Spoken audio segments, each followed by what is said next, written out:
When it was first shown at E3 2006, Afrika wowed audiences with meticulously detailed animals and expansive environments.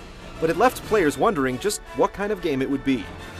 After a few hours with the Japanese version, we can confirm that you won't be fighting for survival or poaching big game. Instead, Afrika simulates the career of a wildlife photographer, observing animals and waiting for the right moment to take the perfect shot. Most days begin at base camp, where you can select gear, review photos, and check email for new missions. One ongoing mission simply requires you to snap a shot of each animal in the game, but you'll also receive more specific requests, such as documenting a giraffe's drinking stance or capturing a hippo's wide yawn. Shots are rated based on criteria such as angle, technique, and distance. Getting close to a target can be a challenge since most will either run away or chase you off. If you suffer a wildlife attack, you'll be sent back to base and lose any photos from that outing.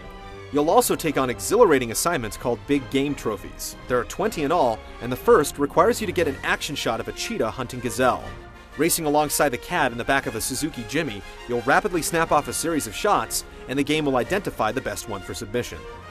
As you progress, you'll be rewarded with access to new areas and the freedom to drive yourself instead of being chauffeured by a guide. You'll also unlock several Sony brand cameras and lenses, each one convincingly modeled after the real thing, with an impressive range of features. You can tweak your focus, adjust shutter speed, shoot in black and white, and so on. You can take vertical shots by simply tilting the 6-axis on its side. There's a lot to experiment with, and players who know cameras will be able to get the most out of the experience. There's also a variety of tools to purchase. Extra file storage lets you take more pictures per trip, tents let you camp overnight and avoid repeated drives to distant locations, and you can even purchase microphones and remote-controlled camera vehicles for use in later missions. Additionally, Afrika includes dozens of unlockable high-res photos from the National Geographic Library, and the Afrika Viewer as something of a bonus feature.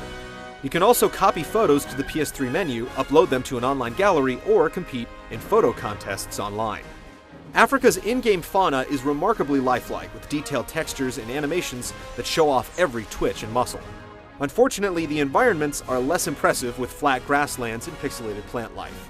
And while expeditions are complemented by a surprisingly majestic soundtrack performed by the Hollywood Studio Symphony, curiously there's no spoken dialogue, despite characters moving lips to match. Although Afrika is out in Japan, further release plans are still unknown. Reports indicate that it won't be released in Europe, and there's no word on plans for America. While a game about photography isn't likely to be a blockbuster, Afrika does fit Sony's mature and diverse portfolio, and could just find an audience in the West.